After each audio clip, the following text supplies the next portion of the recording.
Tous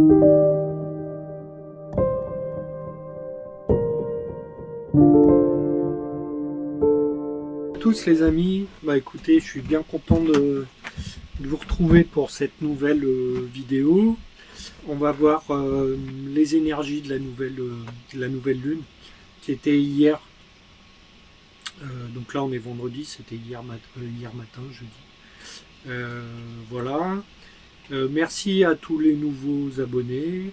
La chaîne, elle grandit tranquillement mais sûrement. Et puis c'est chouette, c'est top. Voilà, bien heureux de partager tout ça avec vous. N'hésitez pas à liker, partager, commenter, comme d'hab. Voilà. Alors, les énergies de cette nouvelle lune. Comme on voit, donc c'est donc une nouvelle lune, hein, c'est conjonction Soleil-Lune, 3 degrés 05 du Scorpion, zodiaque sidéral. Quand j'ai mis le thème avec la position, donc moi j'habite Rumi en Haute-Savoie, ça a donné pile l'ascendant, donc dans la maison 1, enfin conjoint à cette nouvelle lune. Donc en fait j'ai rien à bouger pour parler des énergies universelles en prenant la nouvelle lune comme maison 1, mais en plus pour ceux qui habitent à proximité de chez moi, et ben ça sera d'autant plus parlant pour ces personnes-là. Alors je ne sais pas où va bouger l'ascendant selon où on habite en France, mais il est probable que si on s'éloigne, voilà, ça bouge de maison. Dans tous les cas, ici, ça sera les tendances universelles par rapport nouvelle lune, maison. Alors, quand on regarde cette nouvelle lune, on voit qu'il y a pas mal de planètes qui sont conjoints dans le Scorpion. On a Mercure rétrograde, et puis on a le maître du Scorpion, Mars, qui est ici, chez lui, et donc qui va amener ici le côté martial du Scorpion, peut-être aussi l'envie et la volonté de venir transformer les choses ici.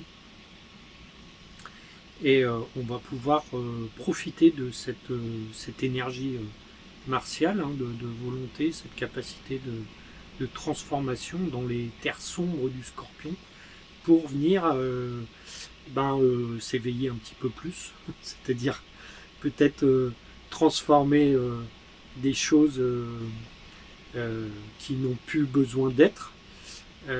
Ici on va parler peut-être d'addiction, de lien à la matérialité, à des choses superficielles.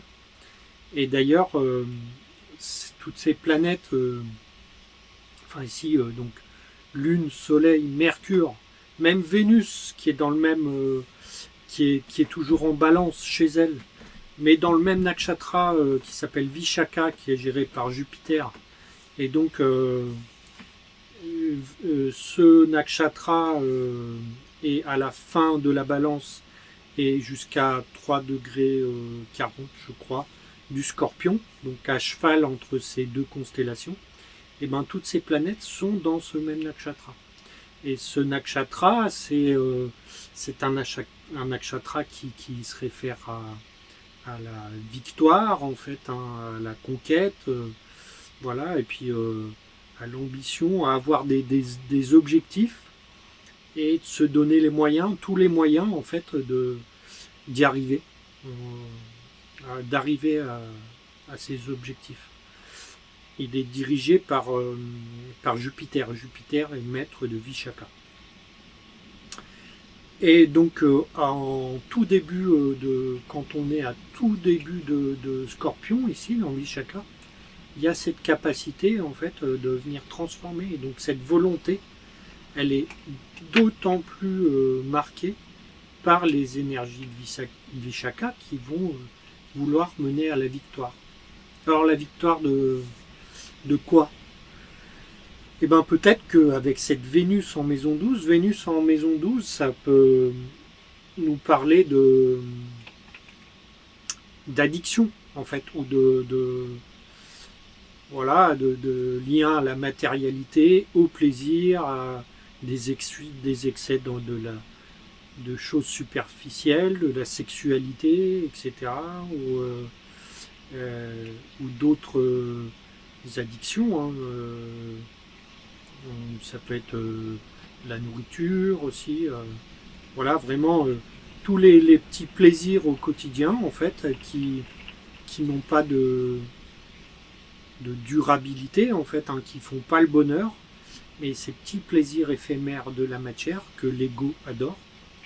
Et ben ici, Vénus va pouvoir représenter ça ici dans cette maison 12. Et le potentiel, c'est ici de venir transformer, transformer ça. Aller descendre ça dans la forge alchimique de ce début de Scorpion pour en sortir les qualités vénusiennes, hein, d'une Vénus transformée, c'est-à-dire Vénus transformée, c'est l'amour, mais c'est l'amour inconditionnel, c'est-à-dire l'ouverture de son cœur. Et donc voilà, on remplace ce côté matériel, plus lié à l'ego, et puis à une certaine finitude de la vie. Ici, à une dimension beaucoup plus spirituelle, beaucoup plus forte, beaucoup plus entre guillemets immortelle, avec un amour, l'amour du cœur, qui devra renaître à travers ces transformations. Alors, il va y avoir d'autres choses qui peuvent être qui vont amener un petit peu des entraves, hein. Ça c'est le côté voilà, si on veut aller vers la sagesse, l'ouverture de cœur, c'est la direction qu'on devra prendre ici. Mais il y a quand même ce Mercure rétrograde qui est conjoint à cette nouvelle lune. Et ce Mercure rétrograde ici, bien sûr, il peut venir entraver la communication. On peut avoir du mal à exprimer des idées. On peut avoir avec peut-être un excès de conquête ou un excès de conviction dans certaines façons de voir les choses, et manquer un petit peu de tact pour exprimer nos idées et être un peu trop dogmatique. Et l'énergie de Mars qui va se rajouter à ça, c'est-à-dire peut-être d'être un peu blessant ici, à travers des paroles pas contrôlées. Sachant qu'en plus, cette lune est en chute en Scorpion. Donc on a un côté émotionnel qui peut être aussi instable. Alors il peut y avoir vraiment des perceptions subtiles, hein, d'une lune en Scorpion. Mais l'émotionnel ici peut être chamboulé et en réaction en fait à une mauvaise communication ou une parole qu'on va mal interpréter et puis réagir un peu violemment. Voilà, c'est les grosses énergies à peu près de cette nouvelle lune. On a aussi ce Saturne qui est encore rétrograde. Alors, je crois que dans quelques jours, il va repasser direct, ce Saturne. Donc le karma toujours profond que ramène Saturne, hein, le grand maléfique, et qui fait ici un trigone à cette nouvelle lune, va redevenir direct. Et d'ailleurs, Mercure aussi va redevenir direct avant la pleine lune. Donc aussi, on peut avoir la perspective dans ce début de cycle lunaire, de tempérer, peut-être de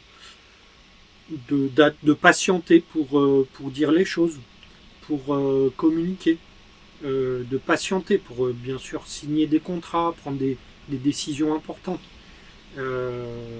Voilà, ici qu'un Mercure rétrograde, c'est un peu, ça peut être un peu compliqué, ou ça peut mettre voilà, des retards. C'est pas net une planète qui est rétrograde. Pareil au niveau des transports, en plus on commence, enfin chez moi il y a eu les premières neiges ce matin. Voilà, il peut y avoir des petits problèmes de transport, de véhicules qui viendront un peu compromettre les trajets. Hein. Qu'est-ce qui peut se passer aussi Il peut se passer aussi des petits problèmes de connexion informatique ou des problèmes de réseau. Ça, c'est très probable dans ces énergies. Voilà, en gros, l'énergie de cette nouvelle lune. Je voulais pas faire une vidéo trop grande. Oui, Saturne en 5 qui fait un trigone à cette nouvelle lune, ça peut amener plus vers les enfants, peut-être aussi une communication un peu plus compliquée vis-à-vis des enfants, hein, sachant que la maison 5 peut représenter aussi les enfants, et que Jupiter, ce maître de 5, est dans la maison 8. Hein. Donc une maison qui peut être, qui peut être difficile ici. Malgré que Jupiter ici est dans son propre nakshatra, et mais tout de même aussi rétrograde. Donc voilà, bien les points clés, en fait, c'est vraiment qu'il y a ces deux planètes rétrogrades qui vont redevenir directes au cours de la phase ascendante de la Lune. Donc voilà, peut-être patienter pour retrouver des énergies qui iront dans le bon sens. Et puis bien sûr, profiter de ces énergies de Vishaka et de ce début de Scorpion qui permettent de transmuter en fait des addictions, des liens à la matière pour une ouverture de cœur encore plus, voilà, plus importante et toujours croître vers l'amour et l'unité.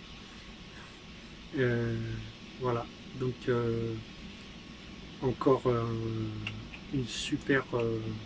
un super cycle lunaire qui nous invite ici à faire le boulot avec joie et avec bonheur. Bah écoutez, merci de votre écoute, et puis je vais dimanche je vais enregistrer une vidéo avec Marie Montbrun, donc toujours sur cette nouvelle lune. Donc on ira peut-être un petit peu plus profondément dans ces énergies, et puis avec aussi l'analyse complémentaire de Marie. Et il y aura aussi l'interprétation par rapport à Marie avec les trans saturniennes, c'est-à-dire Uranus, Neptune, Pluton. Parce que là, ça se voit pas, mais si on met Uranus fait une opposition pile aussi à cette nouvelle lune, et donc elle nous engage aussi à venir un peu chambouler en fait nos énergies, parce que Uranus c'est soudain inattendu, donc ça peut amener aussi des effets un peu qui bousculent, quoi. On verra si vous voulez suivre ça. Donc prochaine vidéo ce week-end avec Marie. Allez, salut à vous, et ben bon cycle lunaire, et puis à bientôt. Ciao ciao.